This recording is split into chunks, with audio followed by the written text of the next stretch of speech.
Ce matin, je me suis réveillé et je me suis rappelé d'une chose que je savais depuis très longtemps, mais que j'avais sûrement oublié. Je me suis rappelé qu'un jour, nous allons tous mourir. Alors, la question que je me pose, c'est pourquoi vivre pour les autres si on peut vivre pour soi-même?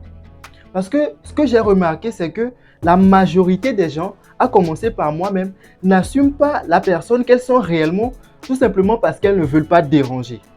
Il y a plein de personnes qui jouent petit tout simplement parce qu'elles ne veulent pas entendre. Ce n'est pas à toi de faire ça. Il y a plein de personnes qui se donnent des réserves tout simplement parce qu'elles ne veulent pas se sentir marginalisées. Mais le comble, c'est qu'il y a plein de personnes qui pensent que c'est acceptable de vivre une vie prisonnier, enfermé dans une certaine case imposée par une certaine société. Mais tu sais ce que moi je pense?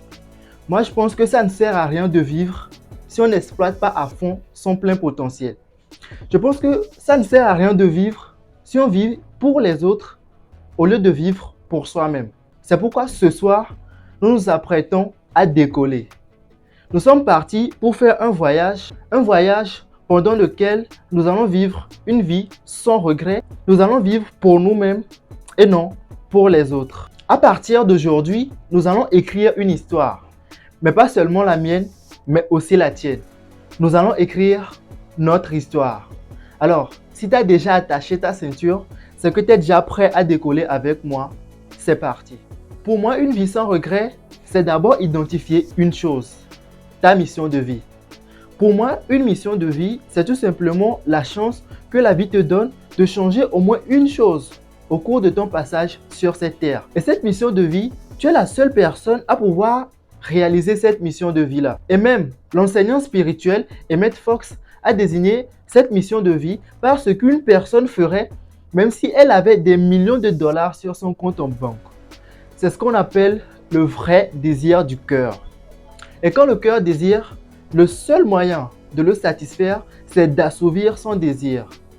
Au cas contraire, il ne sera jamais satisfait. Et au fur et à mesure que les désirs du cœur ne sont pas satisfaits, ils pèsent très lourd sur le cœur et le tuent à petit feu. Les désirs du cœur sont les choses que nous aimons faire et que nous ne pouvons pas expliquer. C'est comme les personnes que nous aimons. Quand on aime une personne, on ne peut pas expliquer pourquoi on aime cette personne-là. Et je te prends un exemple avec ton plat préféré. Si je te pose par exemple la question, quel est ton plat préféré? Et que tu me dis que c'est les spaghettis, alors supposons que le spaghetti est ton plat préféré et que je te demande pourquoi les spaghettis sont ton plat préféré. Et si tu es en mesure de me répondre, c'est que les spaghettis ne sont pas vraiment ton plat préféré. Parce que quand on aime quelque chose, on ne peut pas vraiment expliquer pourquoi on aime cette chose-là. Alors tu me diras peut-être que tu aimes le goût que le spaghetti procure dans ta bouche, mais en ce moment, je te poserai encore la question, pourquoi tu aimes le goût que le spaghetti procure dans ta bouche? Et tu ne pourras pas répondre à cette question parce que cette question est vraiment complexe. Quand tu aimes cette chose, tu ne pourras pas expliquer pourquoi tu aimes cette chose-là. De la même manière que nous ne pouvons pas expliquer les choses que nous aimons, les personnes que nous aimons, pourquoi nous les aimons, c'est de la même manière que nous ne pouvons pas choisir notre mission de vie et c'est à lui de nous choisir. Et ce qui est bien avec cette mission, c'est que cette mission nous a déjà choisi. La seule chose qu'il nous reste à faire, c'est de la trouver. Mais souvent, nous la trouvons, mais le problème, c'est que nous n'osons pas aller vers cette mission de vie-là, tout simplement parce qu'il y a une seule chose qui nous paralyse, la peur.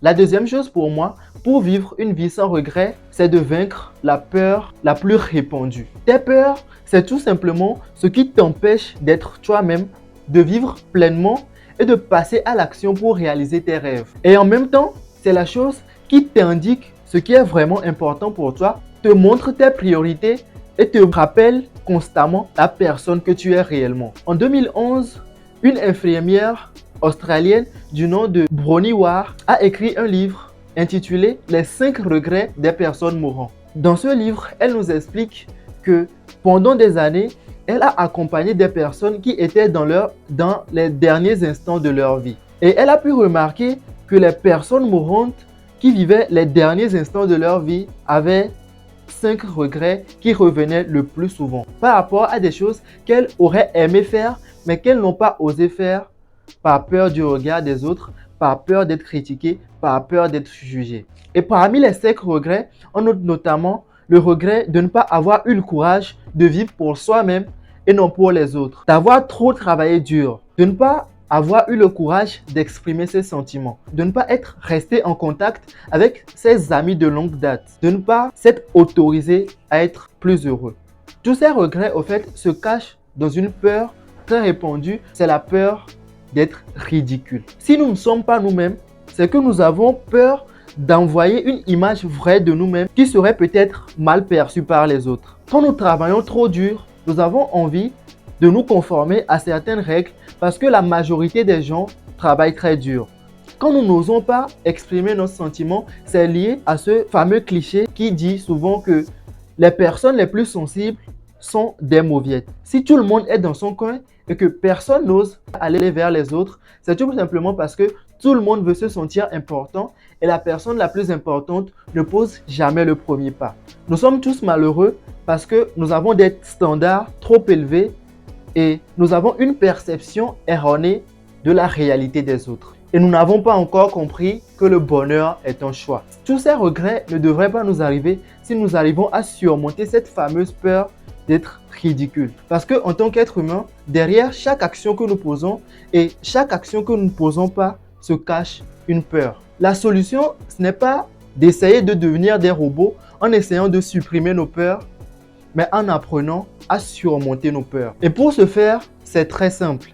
Il suffit tout simplement de t'autoriser des fois à être ridicule. Dis-toi que tu as le droit d'être ridicule, que tu as le droit d'échouer, que tu as le droit de ne pas être parfait. Tu as le droit d'être ridicule aujourd'hui pour être utile demain. Parce que dans quelques années, vaut mieux avoir des remords qu'avoir des regrets. Et des remords pour des choses que tu as osé faire qui n'ont pas marché, au lieu d'avoir des regrets pour des choses que tu aurais pu faire et qui auraient peut-être marché. Pour réaliser ta mission de vie, tu as besoin de surmonter cette peur d'être ridicule pour qu'à la fin de ta vie, tu puisses te dire mission accomplie. La troisième chose qu'il faut faire pour une vie sans regret, c'est de fuir l'ignorance. Ricardo Kaniyama, dans son livre « Je suis Kunta », nous explique que le chemin de la liberté passe toujours par 4 étapes.